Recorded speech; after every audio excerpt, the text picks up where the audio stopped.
এই জন্য আল্লাহর জমিনে যতদিন আমি বিচরণ করব, আল্লাহর জমিনে যতদিন থাকব, রব্বে কারিমের গোলামি করব, আল্লাহর দাসত্ব করে জমিনে থাকতে চাই, আল্লাহর দাসত্ব করে নিজের জীবনকে উৎসর্গ করতে চাই, ঠিক কিনা বলেন?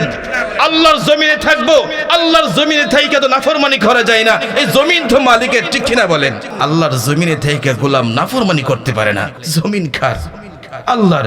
আসমানের মালিক তো আল্লাহ, আপনি আমাকে সৃজন করেছেন আল্লাহ, এই জন্য ওই রব্বে কারিমকে কি করে ধোঁকা দেয়, ঠিক কিনা বলেন? এই জন্য আজকের পর থেকে নিজের কলমকে সালিম করা দরকার।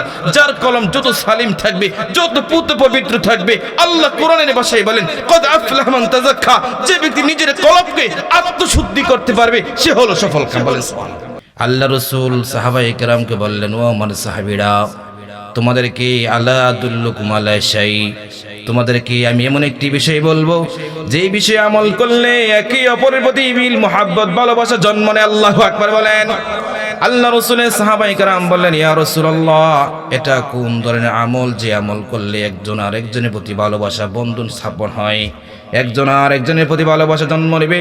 আল্লাহ রাসূলের সাহাবায়ে কেরাম বলেন, ইয়া রাসূলুল্লাহ, সেই বিষয়টা আমাদেরকে বলে দেন যে বিষয়ে আমল করলে একজন আরেকজনের প্রতি ভালোবাসা জন্ম নেয়। আল্লাহু আকবার। আল্লাহ রাসূল বলেন, আফসুস সালাম বাইনাকুম। রাসূল আর এই বলেন, একজন আরেকজনকে সালাম বিনিময় করবে, একজন আরেকজনকে দেখলে সাক্ষাৎ হলে একজন আরেকজনকে সালাম বিনিময় করবে, আর এই সালামের দ্বারা একজন আরেকজনের প্রতি ভালোবাসা সম্পর্ক জন্ম নেবে। আল্লাহু আকবার। এই জন্য একজন মুমিন আরেকজন মুমিনকে সালাম বিনিময় করবে। রাসূলের হাদিসের ভাষায় শুধু আল্লাহ রাসূল তাই বলেন না, আল্লাহ রাসূল অন্য আরেক হাদিসে বলেন, আল বাদিউ বিস সালাম বাদিউ মিনাল খিবির। রাসূল বলে, যিনি প্রথম সালাম বিনিময় করবে সে অহংকার থেকে মুক্ত। আল্লাহু আকবার। এই জন্য আল্লাহ রাসূল অন্য আরেক হাদিস বলেন, ইউসাল্লিমুস সাগীরু আলাল কাবীর ওয়াল মারু আলাল কাঈদ ওয়াল কলিল আলাল কাসীর।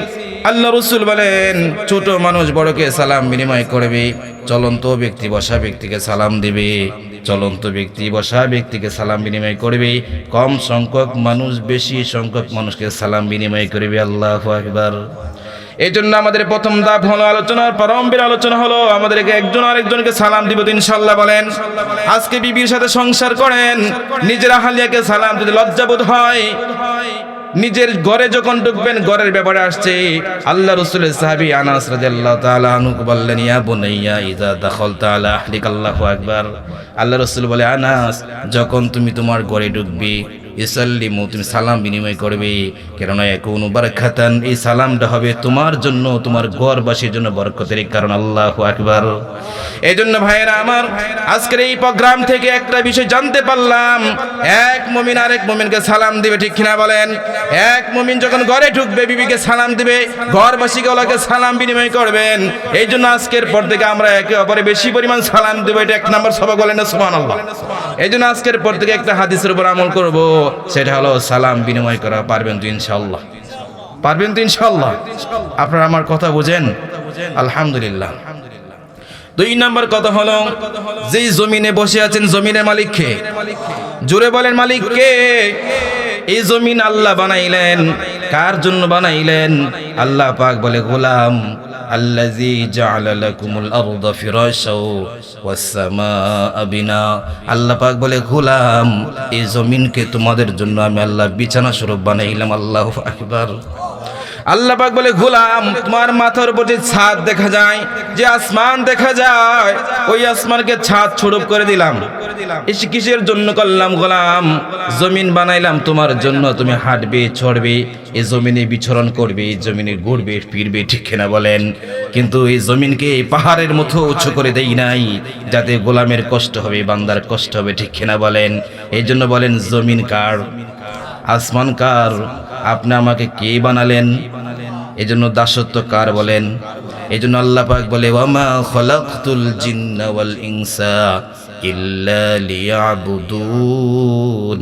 আল্লাহ পাক বলে, গোলাম, তোমাকে বানানোর মূল মাকসাদ হলো তুমি আমি রব্বের কারিমের গোলামি করিবে। আল্লাহু আকবার। এই জন্য ভাইয়েরা আমার, আসমান এবং জমিন আল্লাহ বানাইছেন। আল্লাহ পাক বলে শুধু তাই নয়, গোলাম এই জমিন থেকে আমি তোমাদের জন্য রিজিকের ব্যবস্থা করি।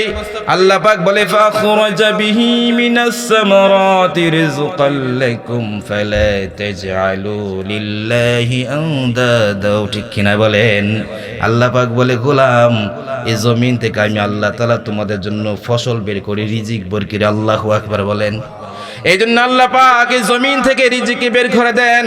শুরু তাই না, রব্বে কারীম বলে মিনাস সামা, আসমান থেকে রহমতের বৃষ্টি বর্ষণ করি আমি আল্লাহ, ঠিক কিনা বলেন?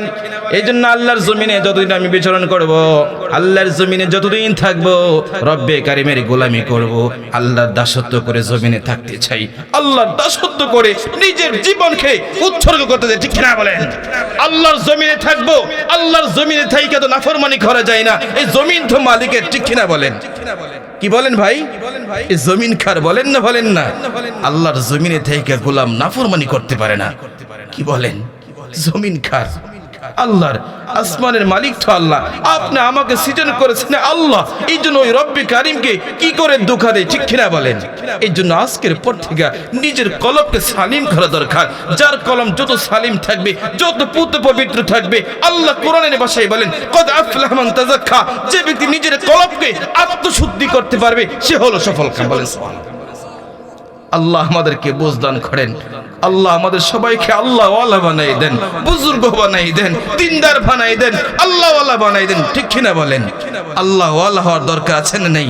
আল্লাহ ওয়ালার দরকার। আল্লাহ ওয়ালার অভাব, আল্লাহর জমিনে আল্লাহকে ডাকলে ওয়ালার অভাব। আরে রব কত সহজ করেছে, একবার সুবহানাল্লাহ বলবে তো বলবে, জমিন থেকে নিয়ে আসমান পর্যন্ত নেকে ভরপুর হয়ে যায়। গোলাম রব্বে কারীমকে দাঁড়িয়ে বসে শুয়ে ডাক দিল, রব্বে কারীম জবাব দেয়, ঠিক কিনা বলেন? আল্লাহ পাক বলেন আল্লাযীনা ইয়াযকুরুনাল্লাহা কিয়ামান ওয়া কুউদান ওয়া আলা জুনুবিহিম। আল্লাহু আকবার। আল্লাহ পাক বলে গোলাম, ও গোলাম, যদি দাঁড়ায় ডাক দাও আমি রব তোমার ডাকে সাড়া দিব। বসে ডাক দিল আমি রব তোমার ডাকে সাড়া দিয়ে দেই। শুয়ে ডাক দিল আমি রব তোমার ডাকে সাড়া দেই। আল্লাহ পাক বলেন ওয়া ইযা সাআলাকা ইবাদি আন্নী ফাইন্নী করিব উজিবু দাওয়াতাদ দাঈ ইযা দাআন। আল্লাহ পাক বলে গোলাম রে, যদি গভীর রজনী রাত্র আমি রবকে ডাক দেস, আমি রব তোর ডাকে সাড়া দেই। ওয়া ইযা সাআলাকা ইবাদি, যখন বান্দা চাই আমি উজিবু দাওয়াত। আল্লাহু আকবার বলেন। আল্লাহ ডাকে সাড়া দিয়ে দেয়। আরে রব তো পাইছেন 24 ঘন্টা, রব তো অপেক্ষায় থাকে কখন গোলাম চাইবে, কোন সময় চাইবে, কোন সময় সময় নাই। যে মুহূর্তে যে সময় চাও সেই সময় রব্বে কারীম হাজিরা দি। বলেন সুবহানাল্লাহ। हर घड़ी देने को तैयार है, हर घड़ी देने को तैयार है, जो न मांगे उससे तू बेजार है। আল্লাহ পাক বলে গোলাম আমি আল্লাহ তোমাকে দেওয়ার জন্য সর্বদাই প্রস্তুতি রাখছি। দুনিয়ার রাজা বাদশার নিয়ম হলো দুনিয়ার বাদশার কাছে চাইলে বাদশা গুসা করে, কিন্তু আপনি আমার রব না চাইলে গুনাহ করে, না চাইলে রাগ করে, ঠিক কিনা বলেন? এই জন্য আল্লাহর কাছে চাইবেন তো ইনশাআল্লাহ বলেন, ভাই ইনশাআল্লাহ বলেন তো ইনশাআল্লাহ, চাইবেন তো ইনশাআল্লাহ বলেন, ইনশাআল্লাহ বলেন। আমি চাবো তো রবের কাছে, আর আমার হাজত তো রব পুরা করবে। আমার রব তো আমার সব কিছু করনেওয়ালা, রব তো সব কিছু করনেওয়ালা, ঠিক কিনা বলেন? এই জন্য সূরাতুর রহমান আপনাদের সামনে উল্লেখ করেছি। এই সূরাতুর রহমান কার নাম? আল্লাহ স্বয়ং নিজের নাম দিয়ে একটা সূরা নাজিল করেছেন। বলেন সুবহানাল্লাহ। এই সূরাকে সূরাতুর রহমান কেন বলা হয়? প্রশ্ন জাগে কি না জাগে না?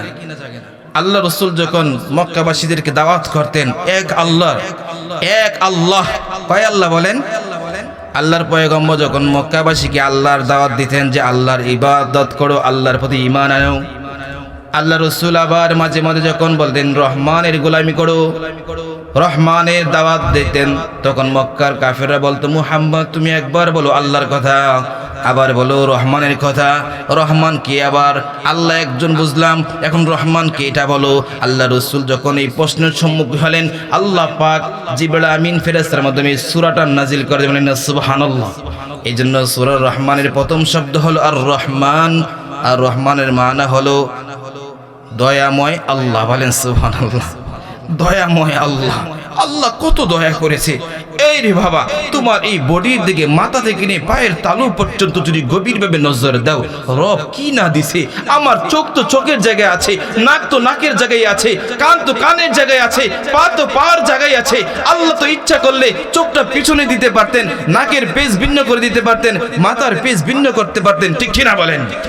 আল্লাহ পাক বলেন, ইয়া আইয়ুহাল ইনসানু মা গাররাকা বিরাব্বিকাল কারীম। গোলাম, তোমাকে কোন জিনিস আমি রব থেকে দূরে রাখে?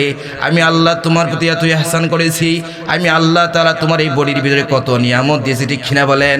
আল্লাহ পাক বলে, ফি আইয়ি সূরাতিম মা শারাকাবাক, ফি আইয়ি সূরাতিম মা শারাকাবাক।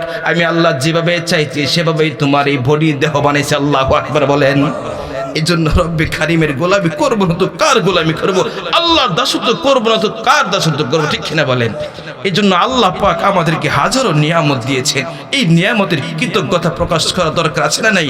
এই যে দিনে বসে আছেন, এই দিন খা, এই দিন সূর্য উদয় হওয়া কার নিয়ামত? রাত হওয়া, দিন হওয়া কার নিয়ামত? ওয়াখতিলাফিল লাইলি ওয়ান নাহারি লাআয়াতিল লিউলিল আলবাব। আল্লাহ পাক বলে মাঝে মধ্যে দিনটা ছোট হয়ে যায়, মাঝে মধ্যে দিনটা বড় হয়ে যায়, রাত ছোট হয়, দিন ছোট হয়, রাত বড় হয়, দিন ছোট হয়। কে করে বলেন না সুবহানাল্লাহ? ওয়াখতিলাফিল লাইল। আল্লাহ পাক এই যে বিবর্তন করি, এমি রব করে যারা বুদ্ধিমান তারা এই বিষয়ে ফিকির করে। আসমানের রব তো কত সুন্দরভাবে আল্লাহ দিনকে, শীতের মৌসুমে মানুষের ঘুমের প্রয়োজন, শীতের মৌসুমে মানুষ ঘুমাইতে চায়, এই জন্য আল্লাহ রাতকে বিশাল বড় করে। বলেন না সুবহানাল্লাহ? আল্লাহ রাতকে বলাইছেন, বলেন ওয়াজআলনা নাওমাকুম সুবহাতা। আল্লাহ পাক বলে, গোলাম রে, রাতটা তোমাদের জন্য নিয়ামত। বলেন আল্লাহু আকবার বলেন। এজন্য আল্লাহ পাক অনেক নিয়ামত দিয়েছেন, এজন্য প্রত্যেকটা নিয়ামতের শুকর জ্ঞাপন করবে গোলাম।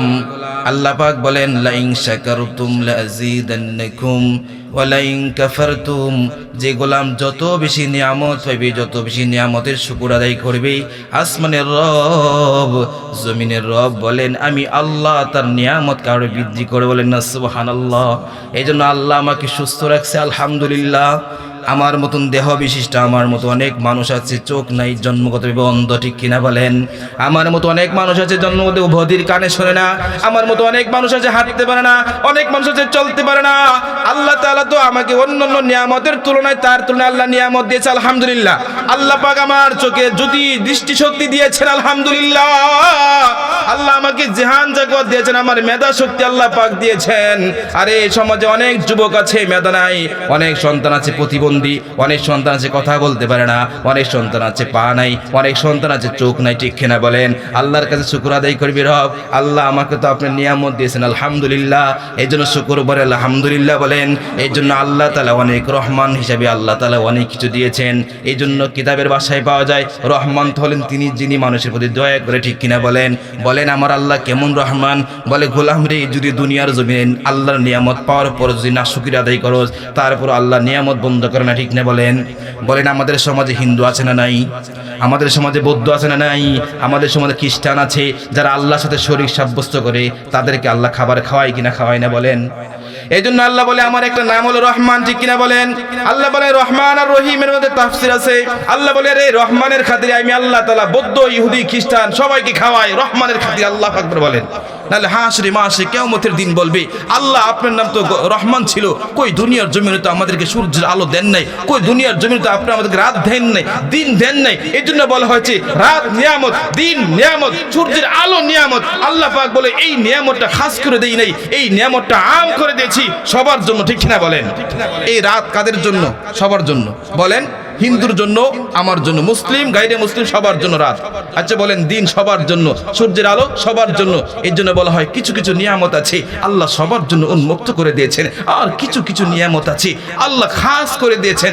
এর মধ্যে এক নাম্বার হলো ঈমান। বলেন সুবহানাল্লাহ। এই ঈমানের মতো দৌলত আল্লাহ আর কাউকে দেয়নি। পৃথিবীতে সবচেয়ে বড় নিয়ামতের নাম হলো ঈমান। বলেন সুবহানাল্লাহ। আলহামদুলিল্লাহ বলেন বাবা। আপনাদের কাজ আপনাদের বলেন আলহামদুলিল্লাহ। আল্লাহ আমার মতন আনাদানকে এখানে বসাইছেন, আল্লাহ কোরআনের মজমাই বসাইছেন। আরে মাহফিল তো প্রতিদিন হবে না, প্রোগ্রাম তো প্রতিদিন হবে না, এই দিন তো আর ফিরে আসবে না। আসবে না কি বলেন? আল-ওয়াক্তুলা ইয়ান্তাজির, সময় যখন চলে যায় এই সময় কখনো ফিরে আসবে না, নদীর স্রোতের ন্যায় চলে যায়। এই জন্য বাবা এখনো বোঝেন না, আর কখন বুঝবেন? আমার যারা পূর্বপুরুষ ছিল তারা তো আজকে দুনিয়াতে নাই, ঠিক কিনা বলেন? আছে নাকি বলেন? আজকে যারা আমাদের চাইতে দাপটশালী ছিলেন, কই তারা তো আজকে দুনিয়াতে নাই। আপনি যদি ইতিহাস তালাশ করে দেখেন, সমগ্র পৃথিবী যারা চালাইতেন 4 জনের নাম আসছে। এর মধ্যে সুলাইমান পয়গম্বরের কথা আসছে, বাদশাহ জুলকারনাইনের কথা আসছে, নমরুদের কথা আসছে, আছে না নাই? বখতে নসরের কথাও আসছে। কই আজকে তাদের ইতিহাস পড়ে দেখেন, যাদের ভয়ে মানুষ থরথর করে কাঁপতো, আর ফেরাউনের মতন ব্যক্তির ভয়ে থরথর করে মানুষ কাঁপতো। ওই ফেরাউন গুলো ওই নীল নদে চুবাই আল্লাহ মাইরে দিয়েছে, ঠিক কিনা বলেন? নমরুদের মধ্যে ব্যক্তিকে আল্লাহ মোসাদা মাইরে দিয়েছে, ঠিক কিনা বলেন? এই জন্য যে আল্লাহ এত কিছু করেছেন সে রব্বে কারিম তো এখনো পর্যন্ত বিরাজমান, ঠিক কিনা বলেন? এই জন্য বলা হয় ওয়াজিবুল ওজুদ কে মানা, আল্লাহ তো অতীতে ছিলেন, এখনো আছে, ভবিষ্যতে থাকবেন, ঠিক কিনা বলেন? এই জন্য আল্লাহ কখনো বিলীন হবে না, আল্লাহ সব সময় আছে। যে আল্লাহ ইউসুফ নবীকে বাঁচিয়েছেন কূপ থেকে, ঠিক কিনা বলেন? যে আল্লাহ জুলাইখার কুমন্ত্রণা থেকে আল্লাহ পাক ইউসুফ পয়গম্বরকে বাঁচালেন, সে আল্লাহ আছে না নাই বলেন? যে আল্লাহ পাক ইব্রাহিম খলিলকে নমরুদের আগুন থেকে বাঁচালেন, সে আল্লাহ আছে না নাই বলেন? এই জন্য সর্বপ্রথম কথা হলো সূরা রহমানের প্রথম কথা হলো আল্লাহ অনেক দয়া করেছে, ঠিক কিনা বলেন? আল্লাহু আকবার বলেন। এই জন্য 2 নম্বর কথা হলো, 1 নম্বর কথা হলো আল্লাহ পাক অনেক নিয়ামত দিয়েছেন, এই নিয়ামতের বেশি বেশি করে শুকর আদায় করব। আজকের পর থেকে বেশি বেশি শুকর আদায় করব আলহামদুলিল্লাহ। যাদের চোখ নাই তাদের চোখ দেখে দেখে আপনি শুকর আদায় করবেন। যারা কথা বলতে পারে না, যারা বুবা কথা বলতে পারে না, তাদের দেখে দেখে আপনি শুকর আদায় করবেন। আল্লাহ আল্লাহ আমাকে তো কথা বলার বাক শক্তি দান করছেন, আল্লাহ আমার জেহানটা তো ভালো আছে, আমাকে তো কেউ পাগল কয় না। এই জন্য বান্দার উচিত হলো আল্লাহর নিয়ামতের শুকর জ্ঞাপন করা।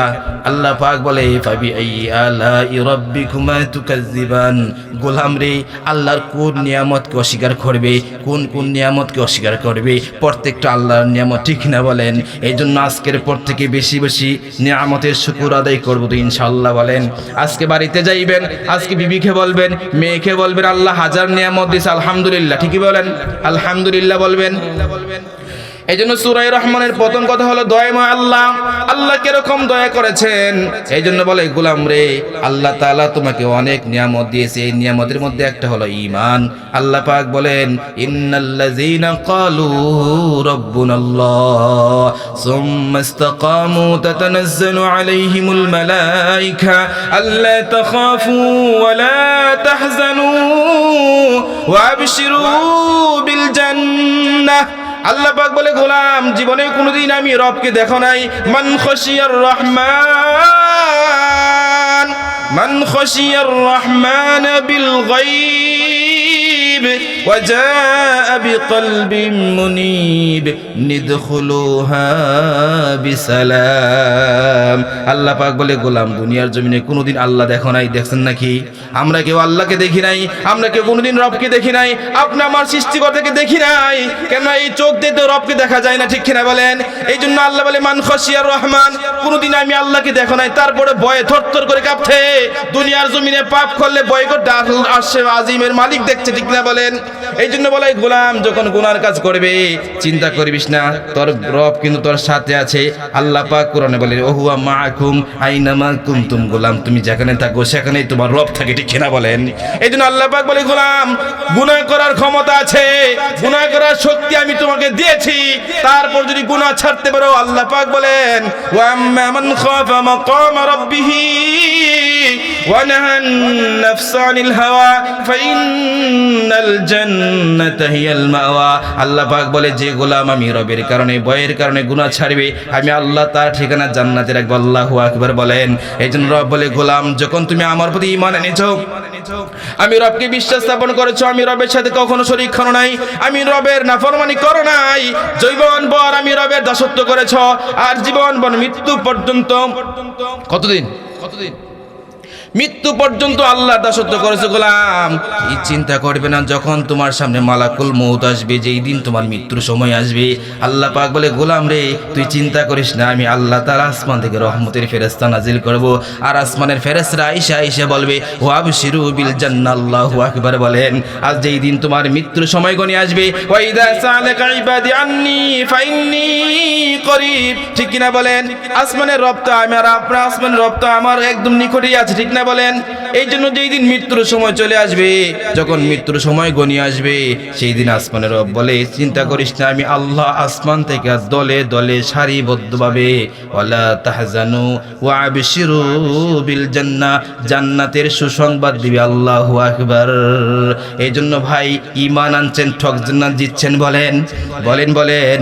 ঈমান আনছে আলহামদুলিল্লাহ বলেন।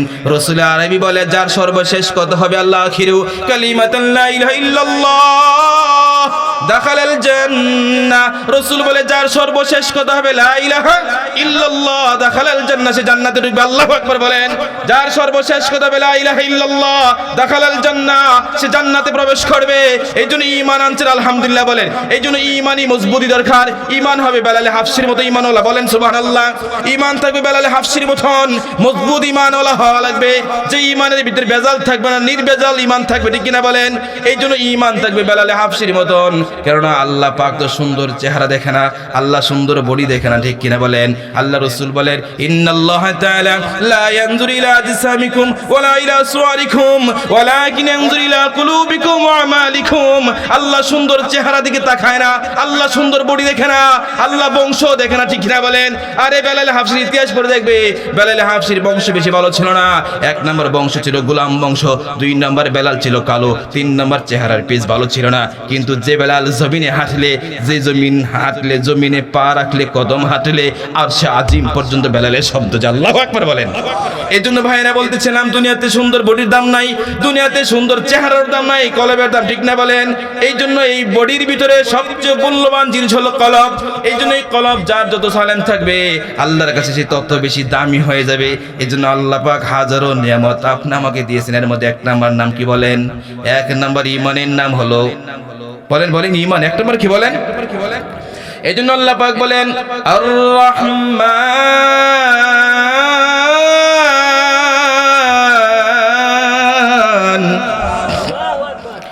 আল্লামাল কুরআন খালাকাল ইনসানা আল্লামাহুল বায়ান। আল্লাহ পাক বলে গোলাম আমি অনেক দয়াময় খোদা, হিসাব মিলেই দেখবি আমি রব তোর প্রতি কত ইহসান করেছি। ইচ্ছা করলে তোমার মার পেটে থাকা অবস্থায় নষ্ট করতে পারতাম, ইচ্ছা করলে রক্তপিণ্ডের সময় বাদ করতে পারতাম, ইচ্ছা করলে মার প্রসব ব্যথার সময় নষ্ট করতে পারতাম, কিন্তু আমি আল্লাহ তোমার প্রতি বড় ইহসান করেছি, ঠিক কিনা বলেন? শুধু তাই নয়, আল্লাহ পাক বলে গোলাম জমিনে অনেক মাখলুকাত সৃজন করেছি, হাজারো মাখলুকাত বানিয়েছি। বনি আদম সন্তানকে আমি সমস্ত মাখলুকাত থেকে শ্রেষ্ঠত্ব দান করেছি, বলেন না সুবহানাল্লাহ। আল্লাহ পাক বলেন ওয়ালাকাদ কাররামনা বনি আদম। আল্লাহ পাক বলে জলে এবং স্থলে আমি সর্বক্ষেত্রে আদম সন্তানকে সর্বশ্রেষ্ঠত্ব দান করেছি। এজন্য বলেন আলহামদুলিল্লাহ, বলেন আমরা সৃষ্টির সেরা মাখলুক, বলেন আলহামদুলিল্লাহ। সৃষ্টির সেরা মাখলুক আলহামদুলিল্লাহ। আল্লাহ তো আমাকে অন্যান্য মাখলুক বানাই নাই, আল্লাহ তো অন্যান্য প্রাণী বানাই নাই, আল্লাহ তো আমাকে আশরাফুল মাখলুকাত বানিয়েছেন, আলহামদুলিল্লাহ। কথা বুঝাচ্ছি ইনশাআল্লাহ ভাই? এই সূরা রহমানের প্রথম শব্দ হলো দয়াময়। দয়া কোন দিক দিয়ে দয়া? হাজারো দয়া, যার বর্ণনা করে শেষ করা সম্ভব নয়, ঠিক কিনা বলেন? 2 নম্বর কথা হচ্ছে আর রহমান আল্লামাল কুরআন। 2 নম্বর কথা হলো আল্লাহ কোরআন শিক্ষা দিয়েছেন, বলেন সুবহানাল্লাহ। এরপর আছে আল্লামাল কুরআন খালাকাল ইনসান। এরপরে আল্লাহ তাআলা মানুষ সৃজন করেছেন। তাফসীরের কিতাবে বর্ণনায় পাওয়া যায় এই মানুষকে কোরআন শিক্ষা দিয়েছেন, এরপরে আল্লাহ মানুষ সৃষ্টি করেছেন। অর্থের দিকে খেয়াল করলে আগে মানুষের জন্ম হয়, ঠিক কিনা বলেন? আগে মানুষের জন্ম হয়, এরপরে কোরআন পড়ে, কি বলেন? আগে মানুষের জন্ম, এরপরে কোরআন শিখে। কিন্তু কোরআনের আয়াতের ব্যাপারে বোঝা যায় আগে কোরআন শিক্ষা দিয়েছেন, এরপরে মানুষ সৃষ্টি করছেন, ঠিক কিনা ভাই? কথাগুলো বোঝার বিষয়। আগে কোরআন শিক্ষা, এরপরে আনছে মানুষ সৃষ্টি। কথাটা গরমিল না? কোরআনের আয়াত সূরা রহমান, যে সূরাটা আল্লাহ পাক জান্নাতবাসীকে শোনাইবেন, যে সূরাটা আল্লাহ স্বয়ং নিজে পাঠ করবেন। যখন জাহান্নামীরা জাহান্নামে চলে যাবে, জান্নাতীরা জান্নাতে চলে যাবে, ওই দিন আল্লাহ পাক জান্নাতবাসীকে বলবে, তোমাদের আর কোনো চাহিদা আছে নাকি, আর কিছু আছে নাকি? তখন একজন দাঁড়াই বলবে, রব, দুনিয়াতে আপনাকে দেখে নাই, সব কিছু পাইছি, কিন্তু এখনো পর্যন্ত আপনাকে দেখতে পাই নাই। তখন আল্লাহ তাআলা সেই দিন তার আলহামদুলিল্লাহ বলে, পদানুতিতে আসে আলহামদুলিল্লাহ বলেন। যেটা বলতেছিলাম, আল্লাহ তাআলা বলেন, আগে মানুষ কোরআন শিক্ষা দিয়েছি, এরপরে মানুষ সৃজন করেছি, ঠিক কিনা বলেন? এই আয়াতটা বোঝার জন্য বাবারে এখানে ব্যাখ্যা হলো, মানুষ দুই ধরনের। মানুষ কয় ধরনের? মানুষ হলো দুই প্রকার। এক হলো জন্মগত মানুষ, এক নম্বর কি জন্মগত মানুষ, দুই নম্বর হলো গুণগত মানুষ। আর এই গুণগত মানুষ কারা? এই আয়াতের তাফসীর হলো, গুণগত মানুষ হচ্ছে তারাই যারা কোরআন শিখেছে, কোরআনের ইলম যাদের ভিতরে আছে, তারা হলো গুণগত মানুষ। আর গুণগত মানুষের দাম আল্লাহর কাছে, বলেন সুবহানাল্লাহ। আর যারা বংশগত মানুষ, জন্মগত মানুষ, তাদের দাম আল্লাহর কাছে মোটেও নেই। এই জন্য গুণগত মানুষের দাম রব্বে কারিমের কাছে সবচেয়ে বেশি। এই জন্য ভাই, আসুন আমরা গুণগত মানুষ হই। আর এই গুণগত মানুষ হওয়ার জন্য এক নম্বর কাজ হলো ঈমান তো আনবে নেই, দুই নম্বর কাজ হলো এই কোরআনকে শিখতে হবে, এই কোরআনকে শিখতে হবে, এই কোরআনের উপর আমল করতে হবে। এই জন্য বলা হয়, এই কোরআন যার ভিতরে থাকবে, এই কোরআনই তাকে গুণগত মানুষ বানিয়ে দেবে, বলেন সুবহানাল্লাহ। কোরআন যেমন পৌত পবিত্র, কোরআন যেমন দামি, এই কোরআন পড়নেওয়ালাকেও দামি বানিয়ে দেবে, বলেন সুবহানাল্লাহ। এই জন্য প্রত্যেকটা মানুষের উচিত হবে এই কোরআনকে ধরা, কোরআনকে স্পর্শ করা। এই কোরআন খুব দামি জিনিস। আর এই কোরআনকে আল্লাহ পাক সাধারণ কোনো ফেরেশতা দিয়ে নাজিল করেন নাই, এই কোরআনকে নাজিল করেছেন রুহুল আমিন ফেরেশতার মাধ্যমে। সবচেয়ে দামি ফেরেশতা নাম হলো জিবরিল আমিন ফেরেশতা। আর এই কোরআন সবচেয়ে দামি, এই কোরআনকে আল্লাহ পাক সবচেয়ে দামি নবীর উপর নাজিল করেছেন, বলেন সুবহানাল্লাহ। নাযালা বিহি রুহুল আমিন, রুহুল আমিন ফেরেশতার মাধ্যমে নুজিলা আলা মুহাম্মদ, আপনি আমার নবীর উপর এই কোরআনকে নাজিল করেছে। এই কোরআনকে যারা ধরবে, এই কোরআনকে যারা পড়বে, এই কোরআন যেমন পূত পবিত্র, কোরআন যেমন দামি, একজন মানুষকে কোরআন দামি মানে, বলেন সুবহানাল্লাহ। এই জন্য সূরা রহমানের ব্যাখ্যা হচ্ছে, আল্লাহর কাছে গুণগত মানুষের দাম বেশি, জন্মগত মানুষের দাম নাই। এই জন্য গুণগত মানুষ হওয়ার জন্য কোরআন শেখা লাগবে, কোরআন পড়া লাগবে, কোরআনের আইন বাস্তবায়ন করতে হবে, ঠিক কিনা বলেন?